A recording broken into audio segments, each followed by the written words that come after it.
Construcast, arquitetura, engenharia, construção.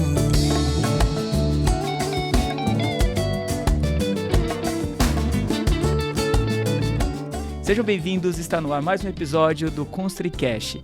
E hoje vamos falar sobre construção de centros logísticos.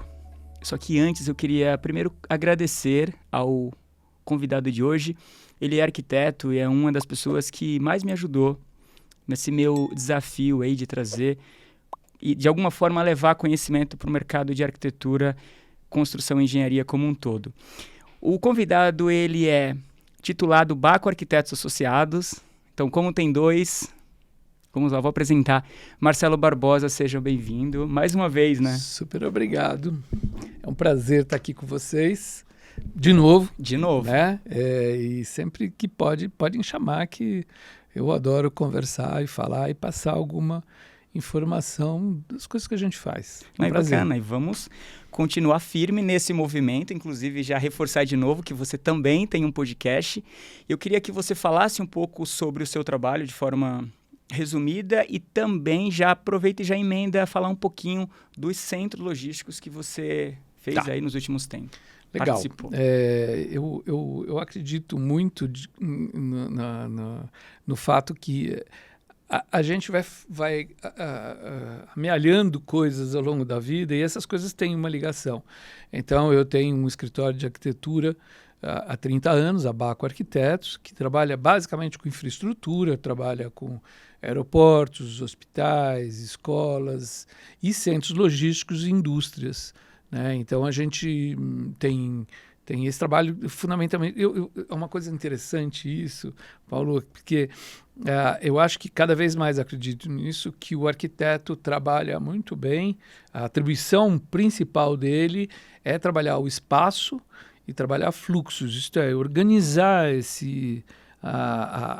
o espaço construído, o espaço habitável, o espaço do trabalho, o espaço da movimentação. Então, isso se aplica aos projetos que a gente faz, seja um aeroporto, seja um hospital, seja um centro logístico, seja uma indústria. E isso eu acho que é o atributo principal. Porque depois, hoje a gente sabe que render faz qualquer coisa, né? Fazer uma fachadinha bonita, né? É uma coisa que realmente acaba sendo quase um produto de um espaço bem trabalhado. Então, nisso a gente avança em todas essas tipologias de projeto, né? Além disso, eu dei aula durante quase 30 anos, primeiro na São Judas, depois no Mackenzie, e chegou uma hora, eu acho que eu precisava ter um pouquinho mais de tempo para mim. E aí, nesse inteirinho, eu já tinha gestado e iniciado o meu podcast, que é o Betoneira, onde o atributo dele é falar de arquitetura, design em cidades, para arquitetos e não arquitetos, né? Eu acho que é de uma ajuda muito grande se a gente consegue levar essa coisa difícil de explicar o que é arquitetura, como é que interfere nos usuários, o que é a cidade, para um público mais abrangente do que a bolha dos arquitetos. Então, é isso que a gente faz. A gente chama uma série de pessoas que são arquitetos ou não arquitetos para falar de arquitetura. Não, e é bem bacana, porque é um bate-papo muito leve. Né? Então, igual eu já assisti alguns, né? Já ouvi alguns, e é muito bacana a forma como vocês vão conversando ali, então... Porque eu acho que, principalmente para os arquitetos que ouvem o Betoneira, eles já estão trabalhando lá, imerso no trabalho de arquitetura, eles querem ouvir uma coisa um pouco mais light, mas que tem a ver com a profissão e com o dia a dia deles. Marcelo, né? E dali saem ideias, assim, quando vocês estão ali conversando, sabe? Entre amigos, enfim, de profissão, surge alguma ideia, assim... Sabe naquelas conversas, assim, igual outro dia eu lembro que eu estava vendo alguns episódios ali na Casa Cor. Sei. E, por exemplo, no momento daquele, onde de certa forma vocês estão visitando espaços, e aí naquelas conversas surge alguma sempre ideia? Surge. Eu acho que, quando eu falei que eu vou buscando trabalhos e desafios que são correlatos, que têm uma ligação, é um pouco isso. Você está entrevistando uma pessoa e você está pensando no dia a dia do teu escritório e vice-versa, E não bastasse tudo isso, eu virei recentemente importador de vinho, que é mais uma coisa divertida, que você vira a chavinha e vai pensar em vender vinho. Eu ia te perguntar. Ou visitar alguma vinícola fantástica no norte da França. Então, essas coisas que são interessantes. Você ter essa diversidade, por exemplo, a questão do vinho. É uma coisa divertida isso, pessoal. Anota essa daí. A coisa mais legal para conversar com um cliente, quando ele está meio atrapalhado, ou ele está meio indeciso, é que você muda de assunto, você começa a falar de vinho. E todo mundo sabe falar de vinho, né? Todo mundo, pelo menos alguma coisa, gosta de vinho ou fala. Então, é interessante isso para você intermediar conversas. É legal. E uma curiosidade que muita gente aqui não sabe, algumas vezes que eu visitei o seu escritório, tinha um freezer com muitas cervejas. A cerveja o que tem agora lá? Não, a cerveja continua. A cerveja é do tempo, é uma geladeira de cerveja, do tempo que a gente trabalhou com a Ambev, né? A gente trabalhou desde o início da Ambev até antes da pandemia. A gente fez as grandes fábricas greenfield deles, as fábricas que começam do zero, fizemos centros logísticos, fizemos uma maltaria, fizemos fábrica de garrafa, fizemos fábrica de latinha. Isto é, essa questão industrial a gente aprendeu muito trabalhando com a Ambev, porque a Ambev era um grande desafio. As coisas sempre começavam a ser gestadas conjuntamente entre a gente e eles. Muito dinâmico, né? Muito dinâmico, e às vezes com o próprio fornecedor. Quando a gente fez a fábrica de garrafa, a gente conversava direto com os fabricantes do forno, que era um forno gigante, que era da Alemanha, e com os fabricantes das injetoras, que eram italianos. Então, eu acho que a vida do arquiteto, eu sempre falava para os meus alunos, é um eterno aprendizado. A gente está sempre inovando. Eu acho que o arquiteto tem que ser curioso, e ter iniciativa, né, de aprender e de ir atrás das coisas. Então, a gente vai sempre aprendendo com um cliente desse porte, tipo Ambev. Bacana. E esse episódio é um oferecimento produtora de vídeo Infinity Plus, que é especializada em vídeos para indústria, arquitetura, engenharia e construção. Eu sou um cliente da Infinity Plus. Inclusive, o Marcelo Barbosa é um cliente da Infinity das antigas. Exatamente. Marcelo, e agora falando do tema construção de centros logísticos. Como surge a demanda de um centro logístico? Bom, a gente começou a trabalhar com centro logístico com a Ambev. E só um adendo rapidinho, não perco o raciocínio, a experiência do seu escritório em aeroportos, como é o caso que visitamos, né, Internacional de Belo Horizonte. Toda essa experiência, isso facilitou essa força de vocês com esse tipo de construção? Eu estava conversando no começo. É tudo interligado. A gente prefere dizer que, para além de fazer aeroportos, hospitais, centros logísticos, indústria, a gente trabalha espaço e fluxo. Você vai fazer um aeroporto, você está trabalhando embarque, desembarque, acessos exclusivos, acessos prioritários, passar por um canal de inspeção. São fluxos que você está trabalhando e espaços que no caso do aeroporto é um pouco estudado pela teoria do caos. Chega um avião, saem 200 pessoas, entram numa fila, tem que fazer. Ou senão vai embarcar um avião, é um monte de gente. Então o aeroporto ele é um pulmão, que ele enche, esvazia. Em alguns momentos você acha que ele está ocioso, mas ele logo está lotado. Então é espaço e fluxo, que é o que a gente mais trabalha, seja em hospitais, seja em aeroportos, seja em centro logístico. Fluxo e centro logístico, você tem a chegada de caminhão, de gente, de carga, você precisa organizar tudo isso da melhor maneira possível. Então, é tudo interligado. Uma indústria, a mesma coisa, né? Chegada de insumos, saída, expedição de material pronto, todas essas questões tão interligadas. E você me perguntou como a gente começou a trabalhar com o centro logístico.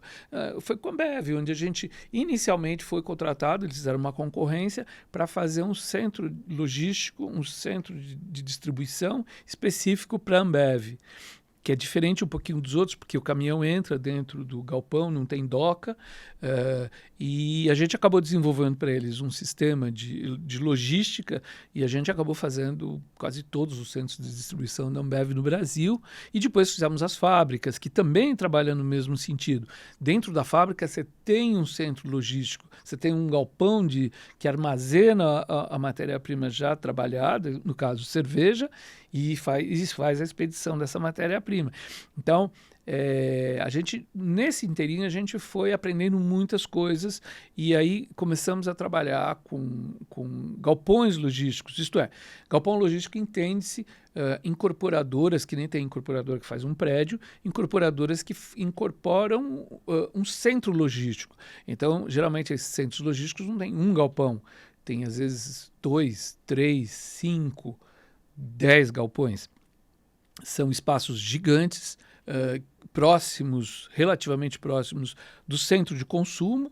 No caso, você tem São Paulo, então você vai ter alguma coisa em Cabreúva, ao entorno da cidade de São Paulo, que vão sendo construídos esses grandes centros de distribuição, onde o material é armazenado lá e depois vem para o centro de distribuição maior, que é, no caso, a cidade de São Paulo.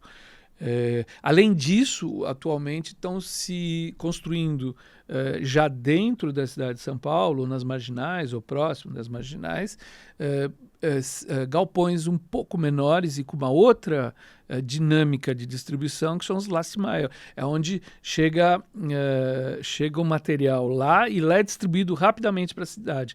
Vem do centro...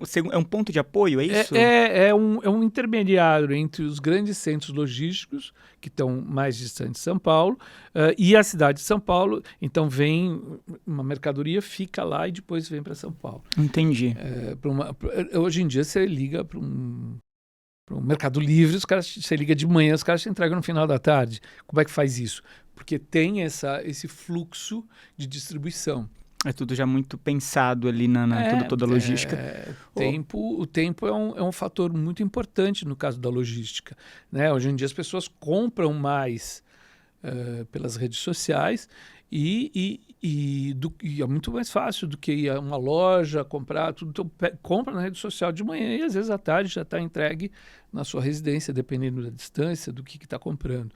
Então, Marcelo, e qual que é o grande desafio na construção de um centro logístico? Até pelo porte da obra, enfim, a solução construtiva hoje, adotada. terreno. Assim, terreno?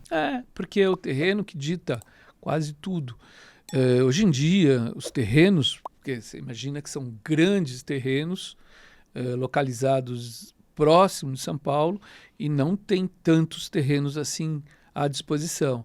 Então, as incorporadoras de centros logísticos buscam terreno e é o principal desafio, porque hoje em dia qualquer terreno grande, você tem uma nascente de água, uma área de proteção permanente, que isto é uma mata, você tem uma linha de transmissão, você tem uma estrada próxima, que é bom porque é fácil de distribuir os insumos, mas ao mesmo tempo, às vezes é difícil de você da estrada acessar o empreendimento.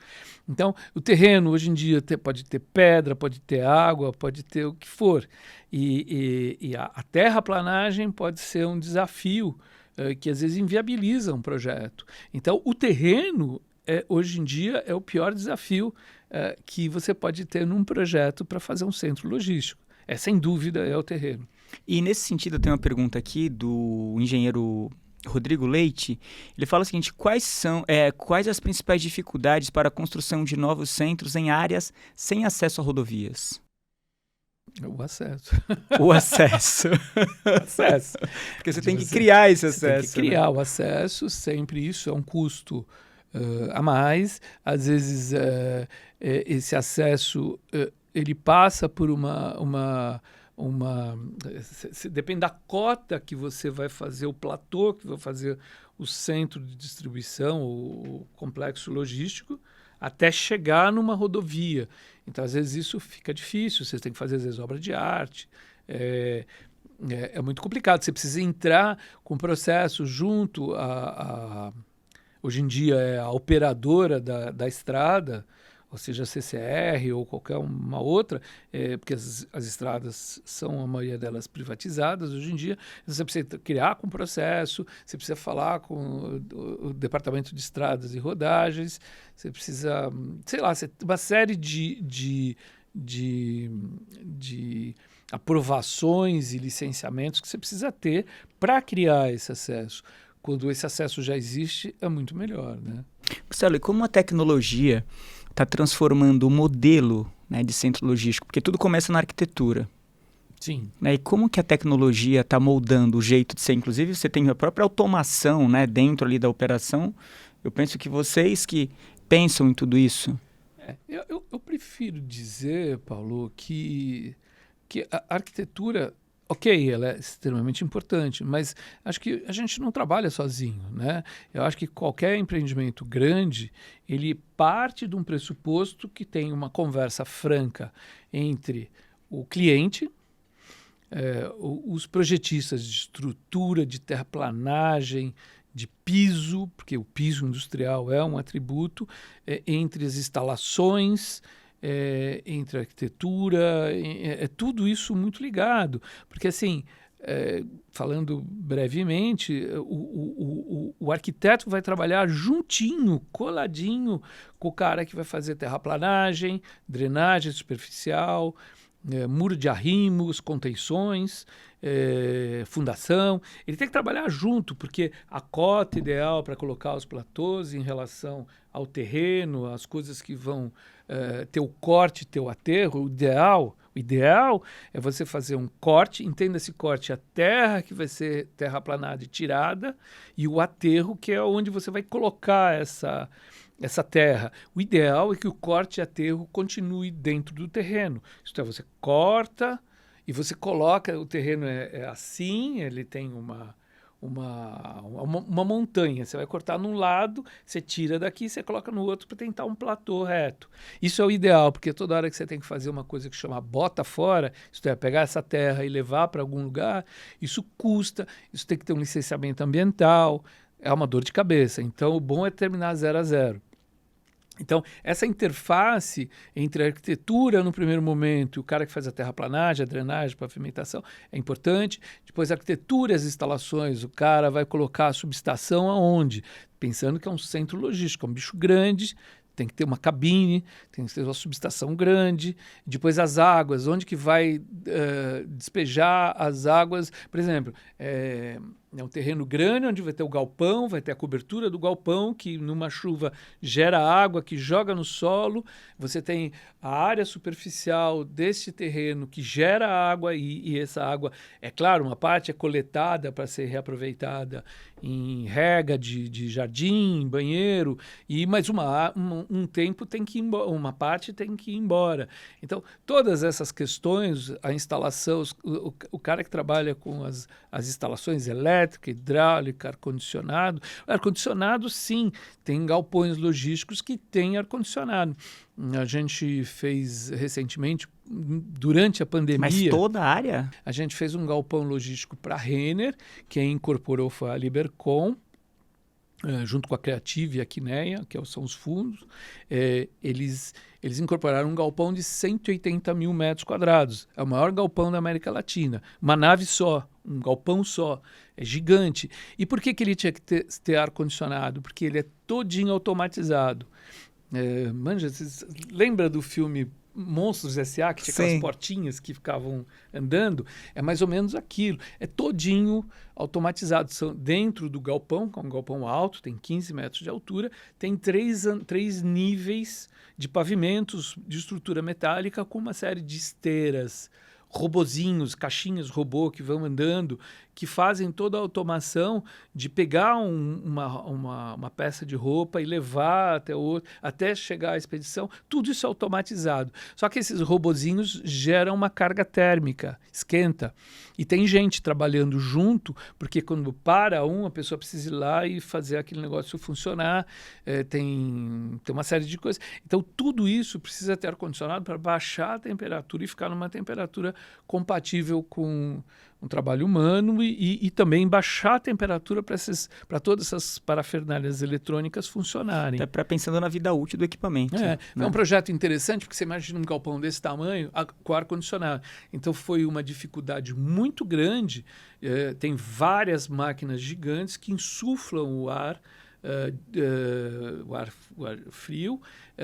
Então, tudo isso foi muito bem pensado com todas as tecnologias e todas as divisões elétrica, hidráulica, ar-condicionado, de que maneira que isso poderia funcionar. Além disso, tem uma questão de bombeiro num galpão desse tamanho que tem que compartimentar o galpão em algumas áreas por uma questão de incêndio. Então, a arquitetura nunca trabalha sozinho nisso. Sempre é a arquitetura mais o especialista, estrutura, como é que é a fundação, como é que funciona tudo isso. Inclusive, assim, de verdade, eu não imaginava que pudesse existir um centro logístico com essa quantidade de metros quadrados com ar-condicionado. E aí eu vou te fazer uma pergunta de um curioso, tá? Um curioso de solução construtiva. Qual foi o desafio, por exemplo, de adotar uma solução de telhado para um centro desse? A cobertura... Quando você falou não só de telhado, mas também das laterais ali, da estrutura como um todo, de fechamento. No caso desse galpão, ele é um galpão com fechamento todo que a gente chama de tilt-up. Tilt-up é um sistema de vedação muito utilizado nos Estados Unidos e que veio para cá na década de 90. Quem trouxe foi o Walter Torre. Eles que começaram a fazer galpões, isso, que é uma placa de concreto que você concreta no piso, você monta uma forma, você faz um trecho do pavimento do galpão, que chama pista de sacrifício, aí você monta uma forma de madeira e você concreta trechos que tem a altura do galpão, se ele tiver 12 metros por 5, 4 metros de largura. E já coloca, quando tem doca, coloca o buraco da doca. Se tem uma janela, coloca a janela. Tudo isso em forma. É uma grande placa de concreto estrutural. Depois ela é erguida, tem um lugar central que você faz um sistema de estrutura, um gancho metálico para poder ser içado esse painel gigante. É feita uma fundação, 2 bloquinhos de fundação que ele vai ser apoiado. Ele é apoiado, erguido, estabilizado. Então vão fazendo várias placas de concreto enormes. Depois a estrutura metálica trava tudo isso. E os pilares centrais. Então, esse sistema é um sistema além de vedação, de uma estrutura periférica de toda a cobertura e de fechamento. É um fechamento mais seguro, porque é uma placa de concreto. A gente tem que pensar que alguns clientes querem segurança num centro logístico desse, contra, por exemplo, tiro, né? Sim, a gente fez um galpão lá em Irajá, no Rio de Janeiro, e levava tiros. Os caras atiram. É uma coisa louca, né? Se não é uma telha metálica, fura. Então, por incrível que pareça, é feito de concreto e também com roupa, essas coisas. Enfim, são sistemas construtivos, né? O galpão pode ter esse tipo de fechamento que é tilt-up, pode ser telha metálica ou outros tipos. Na França o pessoal chama bardage, são umas tipo de uma telha com isolamento que é colocado horizontalmente. Tem várias maneiras de você fechar um galpão logístico para um centro logístico. É bem interessante. Eu visitei agora recentemente uma empresa que eles são especializados em coberturas, né, de centros logísticos, enfim, supermercados, etc. E eu fiquei bem assim impactado com a forma como as coisas acontecem. Por exemplo, como que eles conseguem aquela solução para trabalhar com uma única queda d'água. Sim, as coberturas... O BO, você falou o BO, além do terreno, do pavimento superficial, que é o pavimento onde o caminhão vai rodar e tem um monte de problemas e patologias que pode acontecer, a cobertura é outra encrenca. Porque assim, num galpão, imagina, um galpão enorme, um galpão de 100 mil metros quadrados, onde você tem um material armazenado que vale milhões e são estocados em altura, né? Tem estanterias gigantes que colocam as coisas em altura. Imagina se entra água num negócio desse. né? Então, a cobertura, geralmente são utilizados galpões, uma cobertura metálica com isolamento termoacústico e ainda é um sistema que a gente chama de um sistema zipado. Isto é que nem se fosse um zíper, a telha ela tem uma orelhinha e o cara vai lá com um equipamento e ele vai mordendo essa orelhinha para dar estanqueidade. Então, por isso que esse é o zip.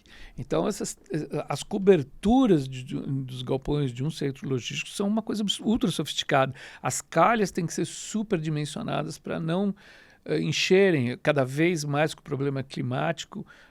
Chove mais, tem verdadeiras tormentas, vento, então tudo isso precisa aguentar. E a calha não pode transbordar, porque se a calha transborda, entra a água também. E é muito legal esse bate-papo que a gente está tendo, porque você está falando, eu fico imaginando, de fato, assim, eu consigo ver, sabe? Eu consigo sentir tudo. Que legal. De fato, é muito bacana. E, inclusive, ontem mesmo eu visitei uma outra indústria, que assim, é a indústria mesmo do aço. E aí eu vi que eles têm umas soluções, por exemplo, de cores. Sabe, você tem uma telha metálica, né? Assim, não é o beneficiador daquela telha, mas eles têm uma solução de aço com cores. Eu também não tinha visto aquilo. Aí eu queria entender de você como que funciona o processo de especificação de um telhado, por exemplo, de um centro logístico.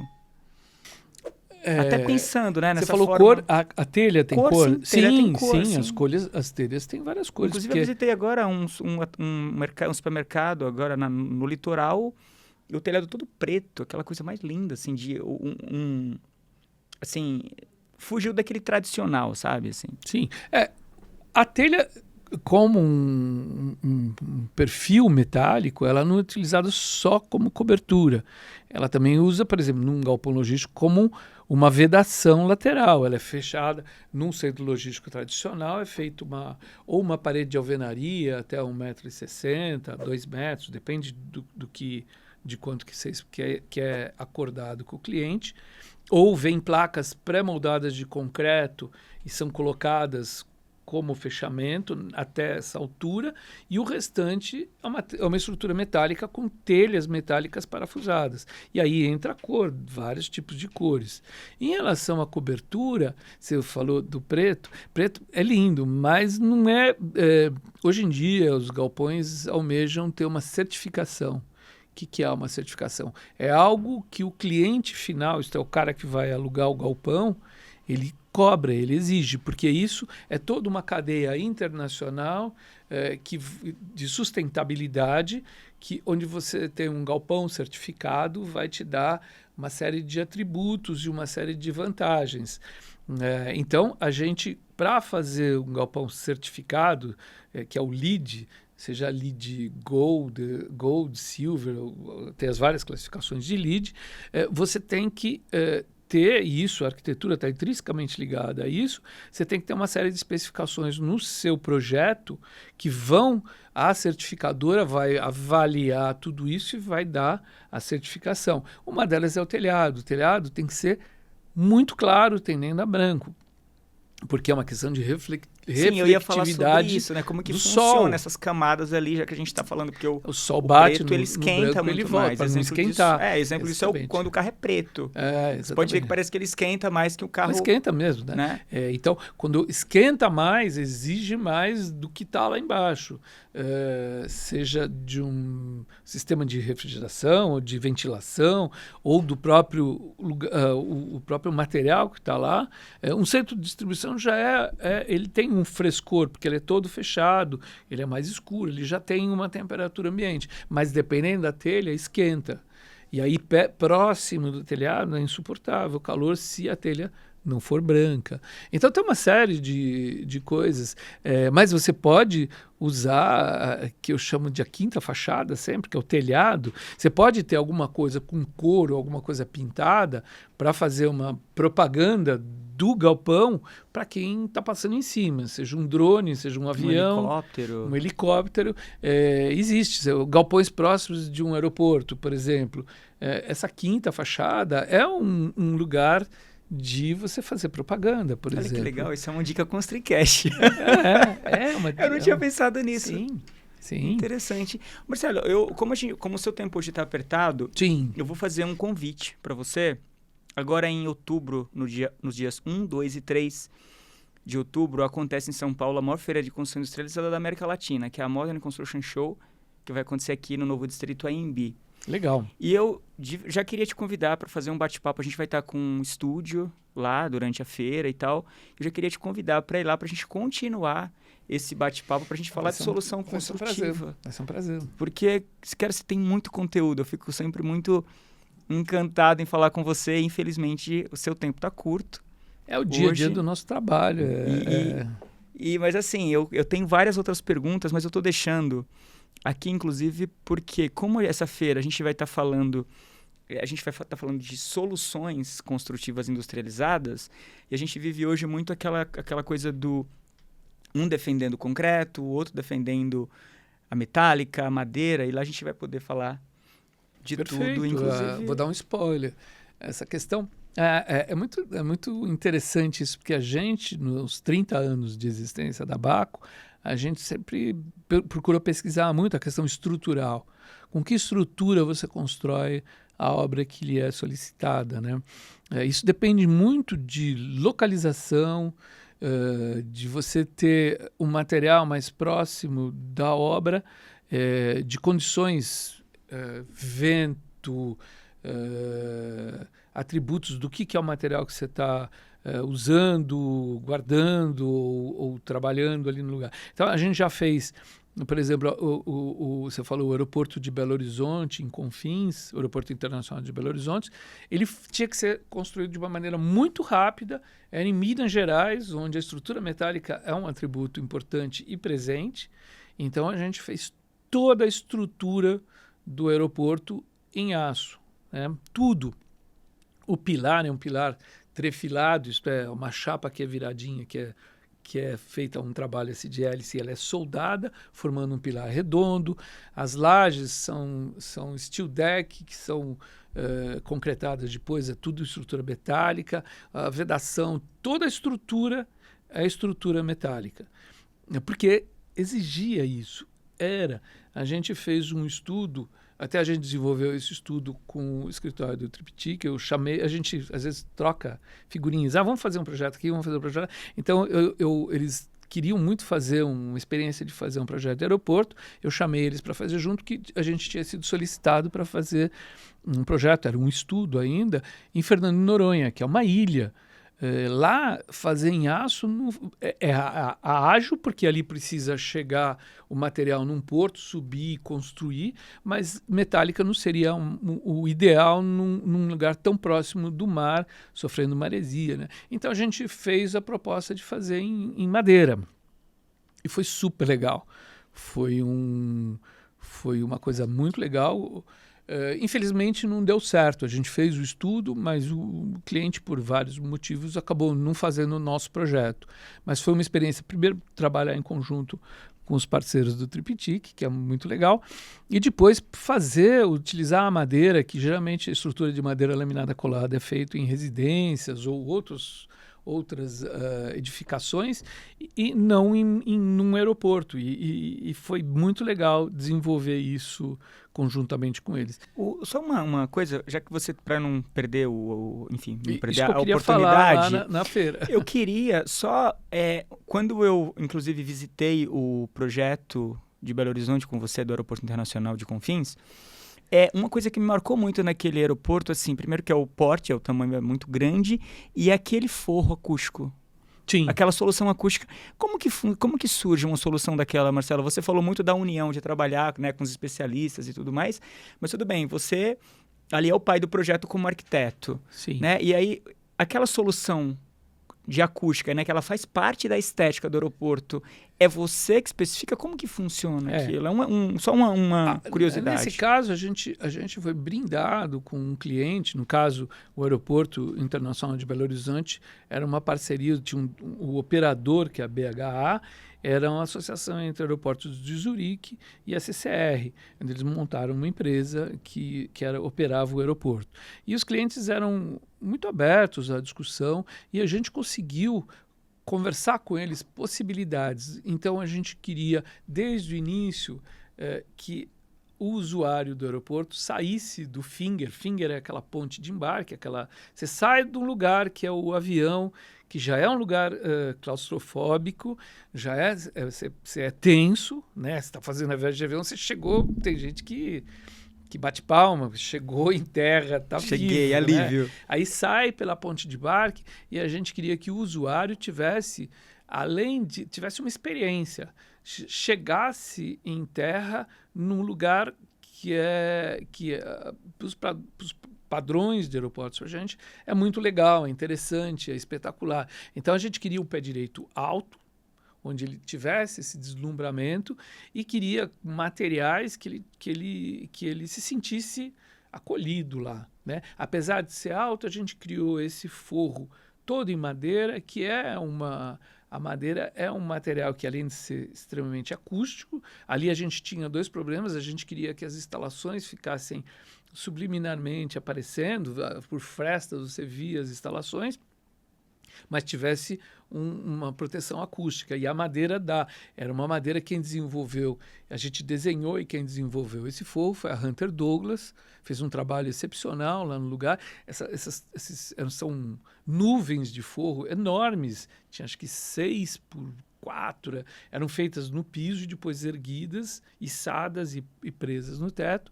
Então, você tinha essa visão de um forro de madeira lá no alto, que dá essa condição, essa ideia de aconchego, conforto, é gostoso. A madeira, ela tem esse atributo. É marcante. Inclusive, quem está ouvindo pelas plataformas de áudio, depois vai nas plataformas de vídeo que eu vou colocar essa imagem para que vocês entendam de fato do que eu estou falando. É muito marcante. Essa quando eu entro, que eu olho para o teto, assim, aquelas que a gente chama de nuvem, né? Nuvem acústica. Sim, nuvem acústica. É bem interessante a forma como funciona, né? O comportamento dessas nuvens num espaço tão grande, tão amplo que é o aeroporto. O trabalho do arquiteto sempre é empírico, né? A gente imagina, idealiza, faz um croquis, estuda, e aí é construído, né? E quando constrói, é a prova de fogo se aquilo funciona ou não. Às vezes dá certo, às vezes não dá certo. E quando não dá certo, é um perereco. Mas essa deu muito certo. É muito legal a gente que fez a criação dos revestimentos e da concepção do aeroporto. A gente ficou muito contente porque deu certo. Foi uma coisa que ficou legal. Não, bacana. Depois, se quiser, eu conto na feira outras coisas interessantes desse aeroporto que a gente usou. Por exemplo, soluções muito simples, mas que são muito eficientes de materiais. E eu acho que isso é uma coisa muito legal que o arquiteto pode. Você tem uma cesta de materiais que podem ser caríssimos e com efeito estético muito legal, mas podem ser muito simples e que tem um efeito estético legal. A gente tinha uma parede gigantesca nesse aeroporto que precisava ser revestida. A gente queria revestir de cerâmica por uma questão de manutenção futura, de não estragar nem nada. Só que se usasse algum tipo de revestimento cerâmico para uma fachada ventilada, alguma coisa, ficava caro e estourava o orçamento. E era uma parede curva, era a parede onde os carros vinham numa velocidade grande para estacionar. Era um passeio mais de carro do que de gente. Então a gente pegou, né, a gente trabalha às vezes com os programas paramétricos, né? Grasshopper com outro programa de desenho. Então a gente fez um trecho bem grande usando a cor da BH é azul, utilizando azulejo 15 por 15, uma coisa mais barata que você compra em qualquer lugar do Brasil, 15 por 15, azul, branco, cinza, tudo, e fez um azul escuro, azul claro e branco. E a gente fez um mosaico meio pixelizado. Fizemos ele no programa paramétrico, que vai fazendo esse desenho pixelizado. Fizemos um trecho, o pessoal foi reproduzindo esse trecho. Então o carro, quando passa, a velocidade do carro não precisa estar muito grande, mas a velocidade do carro não é a velocidade da pessoa. Aquilo pixelizado tem uma função. E aquilo tem sei lá, 500 metros de comprimento, é comprido, meio quilômetro de extensão. O terminal inteiro tem 700 metros. Não, eu acho legal essa solução, inclusive, eu tenho o aeroporto de Vitória também, né, que é um projeto de vocês. A gente usou cor também lá. Inclusive, ali eu tenho um grande parceiro, que é o engenheiro Nilson Tsuji, ele vem da indústria de ACM, é um cara, assim, que ele briga muito pela qualidade da mão de obra. Ele vem formando aí muitos profissionais e faz consultoria para aplicadores de ACM e tal. E eu queria entender até de você, como arquiteto, pelo menos no ACM como um todo, a gente tem um grande desafio, que é essa parte de falar da especificação, né? Que tipo de material você vai usar ali, né? Numa fachada. E lá vocês utilizaram o ACM na fachada do aeroporto? Qual deles? De do Vitória? Sim, de Vitória a gente usou um mosaico colorido, todos entre eixos, que acaba dando para o usuário. Porque esse aeroporto foi uma complicação. Ele começou em 2003 e foi finalizar em 2013. Demorou uns 10 anos para construir. Era infraero, era o finalzinho da infraero quando foi construído, porque teve problemas com a construtora, enfim. E a gente acabou, nesse gap de 10 anos, a gente ajustou uma série de... E a gente estava estudando essa coisa de usar a ACM de um jeito diferente.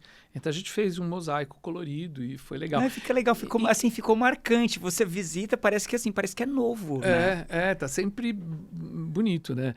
E em Confins também a gente usou um painel de ACM, mas ali a gente escolheu uma cor e usou um sistema de junta que era um tipo... O material que você...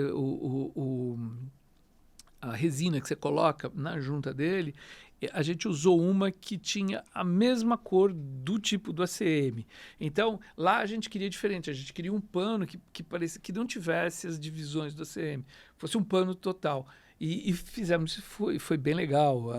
Então, eu acho que os materiais, você precisa... Eu acho que um atributo do arquiteto é saber lidar com os materiais. A maneira como você assenta, como você coloca, como você sobrepõe, como você utiliza. E às vezes, como eu falei, às vezes materiais mais simples, você consegue tirar um efeito estético muito grande. Muito bacana. Eu citei, no caso, o ACM, porque é um material que... Eu viajo muito para Vitória, eu fico olhando aquele aeroporto, assim, sabe? Está sempre impecável, parece que é uma construção nova e é ACM. Então eu lembrei do Nilson Tsuji, até mandar um abraço, que é um engenheiro que, de fato, está fazendo a diferença, principalmente na preocupação dele em questão de olhar para a qualidade da mão de obra, sabe? Em prestar atenção no detalhe. Então, assim, acho que tudo que é bom a gente tem que reconhecer. Então, nesse sentido, o Nilson está de parabéns, que ele está fazendo do ACM um material diferenciado. Marcelo, eu só dar suas considerações finais aí para a gente encerrar e a gente vai se encontrar mais vezes. Essa conversa ela é eterna, a gente podia ficar falando 3 horas, né? Eu acho legal essa tua proposta de a gente dar continuidade a isso lá na feira, vai ser um prazer, vou lá. Mas, assim, eu acho que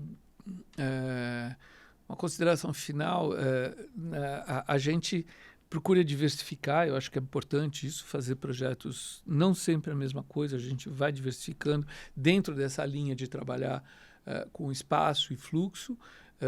A gente utiliza a cor, então eu acho que a gente está sempre pesquisando, por exemplo, hoje a gente está pesquisando novos materiais que dê para serem utilizados quando você faz uma estrutura de madeira laminada colada, porque você faz uma estrutura dessa, você não vai usar alvenaria para fazer um fechamento, então a gente acaba utilizando materiais de vedação distintos e diversos. Temos uma parceria com a Saint-Gobain, um parceiro muito importante nesse quesito. Eles montaram uma equipe disciplinar para estudar sistemas de fechamento quando você utiliza uma estrutura de madeira laminada colada. Então, essas questões são todas muito legais e gostosas de conversar, e eu terei o maior prazer de conversar com você. Vamos marcar, então. Inclusive, você tem visitado lá o centro de pesquisa deles? Sim. Então, sim. Quando quiser marcar alguma coisa, fique à vontade. A gente vai lá porque eu tenho muito interesse em mostrar para o mercado que, de fato, podemos. essa movimentação... conversa com o João Casário, grande amigo e parceiro, e a gente pode efetivar uma visita lá e a gente conversa em loco dos vários sistemas construtivos que eles têm. Não, é bacana, porque as pessoas falam, por exemplo, o drywall, inclusive, está se transformando demais, assim, cada vez surge uma placa mais resistente. Então, estou dando um exemplo aqui, mas enfim, pode contar com a gente sempre, Marcelo, essa casa é sua. Bacana. Foi um prazer a conversa aqui, eu agradeço muito o convite, né? E me chame sempre que você precisar. Então, gente, é sobre tudo isso, tá? Infelizmente, hoje foi um pouco mais curto, mas como foi falado aqui, a gente vai continuar essa conversa logo mais. Curto, mas intenso. Curto, mas intenso. É isso aí. Tem algumas perguntas aqui. Tem uma pessoa que manda pergunta e ele fala, pô, Paulo, eu mando direto, você nunca pergunta. Mas enfim, vou dar uma segurada. Então, gente, é sobre tudo isso. Curtam, comentem, compartilhem com o maior número de pessoas, porque só dessa forma a gente vai transformar de fato a construção civil no Brasil. Um abraço e até o nosso próximo encontro aqui no ConstruiCast.